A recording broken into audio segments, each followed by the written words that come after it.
R6 Mingsho is very strong, but getting him to R6 is going to require you to do some very difficult missions, and the most difficult mission is going to be Yinglong under 35 turns 10 times in a row. Now I have 4 teams ready that can do it under 35 turns pretty consistently. I won't be showcasing any R6 Elif team because if you have an R6 Elif, pretty much go in with any team and 35 turns shouldn't be a problem for you. What you can do is just go to the world formation and just pick one of the many R6 Elif teams and just copy it. Alright, before that, I'm not going to sugarcoat anything.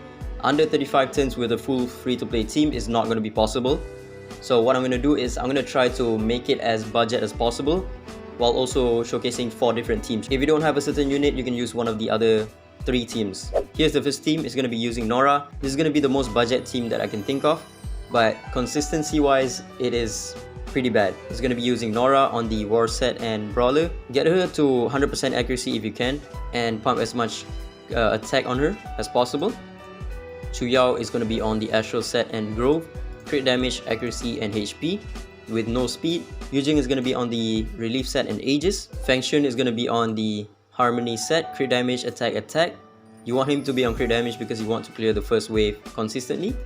And then Lu Sheng is going to be on Relief and Aegis as well with no speed. Turn ordering is going to be Feng Shun, Non-R, Yujing, Chu Yao, and then lastly Lu Sheng.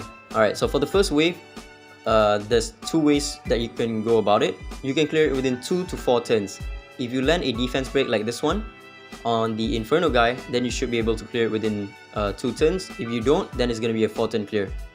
Boom, Nora's going to AoE, and then Chu Yao is going to follow up with his passive as well. So we killed the first wave within 2 turns. And then this is where the RNG is at the highest. In the second wave, you need to proc all of the counter attacks that Non-R can do with her passive. She has a 50% chance, you need to proc all 50% because some of the ads are going to be alive and you need the counter attack to kill them off. Okay, so Feng Shun is going to cast this S2. Non-R is going to kill off the one in the front. Boom. Yujing is going to AP push her. And then Non-R is going to kill another one. And then at this point you just need to counter. Chu Yao is gonna S3, gain a bonus turn, and then S1, and then just Non-R kills them off. Alright, the boss phase does have some RNG as well. You need to proc like at least 1 defense break to do enough damage. If you don't land a defense break, then you might not have enough damage to kill off the boss within 35 turns.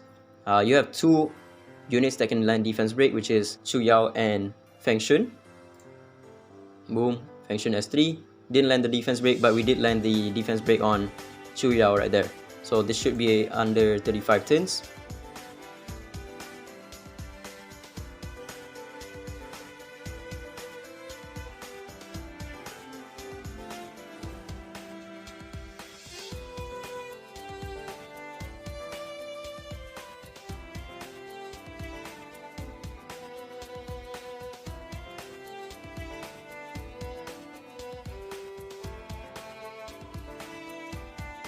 And there we go, 29 or 30 turns to clear this boss. Again, this is the most budget team that I can think of, but consistency wise, there's 3 other teams that should be better than this one. Alright, for the next team is going to be using Tever on the Calamity set. You want him to be on attack, and attack on the Brawler set. He's going to be moving second. And then Yujing is on the same set. Chu Yao is now on the Avatara set. Feng Shun is now on the Grove set. And he is now on speed instead of attack with 113 speed. Lu Sheng is running the same set with the Relief and Aegis set. This team is the most consistent out of the 4 teams that I'm about to show you because Tever does not need to rely on defense break, and the first 2 waves are going to be pretty consistent. As long as you don't crit on the enemy, Tever should be able to one-shot the entire wave. Close though. Yujing's going to AP push him, and then he's going to kill off the second wave. Alright, the boss stage, again, when you run Tever, you don't really need to land defense break, but defense break does help clear it more consistently. This team should be under 30 turns, like just fine, even without defense breaks.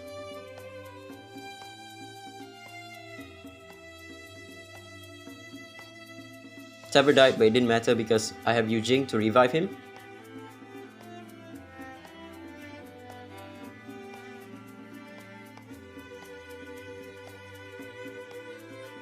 And there we go. 26 turns?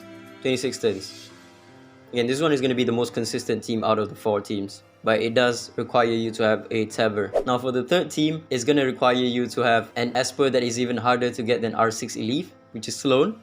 And you're also going to be using Tolan this time. You can still run a level 60 Tolan with the crit rate set. He should die in one hit, and you're going to be putting him on the light set to AP boost your team. Your Sloan is going to be on the Calamity set, attack, attack, attack. She's going to be moving second after Feng Shun. Same set on Chu Yao, and same set on Lu Shang. Feng Shun is going to be on the crit damage, HP, and HP to clear the first and second wave consistently. Now with this team, the first wave is always going to be the same. Feng Shun is going to cast his S3, and then Sloan is going to use her S3 and just wipe everyone. There we go. Now for the second wave, you do need to rely on a bit of RNG. You need to land a defense break on this middle guy right here. If you don't land a defense break on this wave right here, then the turn ordering is going to be completely screwed. So boom. Okay, we landed the defense break, so this should be fine. Sloan should be able to clear the entire wave. Boom. And then in the boss stage, it should be pretty easy. You need to rely on some defense break, but if you miss some of it, it's still fine because you have Tolan's debuff and also you have the Sloan's debuff that can slow the enemy down. So yeah, the ads that Yinglong has is gonna move very slowly. There we go, very fast. If you land a defense break, it's gonna be very quick. If you don't land a defense break, it's still gonna be possible. There we go, 10 turns. But it is going to require you to use a unit that is arguably harder to get than R6 Elif, and also a Shimmer Esper. And the final team is going to be using Ophelia. You need an R6 Ophelia for this to work because she's going to be the wave clearer for wave 1 and wave 2 as well. She's going to be rocking the Calamity set, attack, attack, attack, with the Brawler set. And then Yujing is going to be rocking the same set, Tolan the same set, Feng Shun is going to be on crit damage, attack, and speed. And then lastly, Lu Shang the same set. Turn ordering is going to be Feng Shun, Ophelia, Yujing, and Lu Shang. Alright, for the first wave, everything is going to be the same. Feng Shun is going to AP push, and then your Ophelia is going to one-shot everyone with her S3. Because her R6 makes it so that she will move on to the next target, while also resetting the number of pursuits that she does, which is 4. If you have at least 4 buff or debuff. Second wave, you need a little bit of RNG, and the RNG is for you to not crit on this guy right here. She has a 25% chance to crit on this guy. If you want to lower the RNG for the second wave, what you can do is just target this guy, so that way your Ophelia does not crit. But if you blitz the fight, Ophelia is going to use her S2 onto this guy. Okay, she didn't crit, so she gets a bonus turn because of her S2, right? When she kills the enemy, she gets a bonus turn. She's going to have her S3 up, and she's just going to wipe everyone. There we go.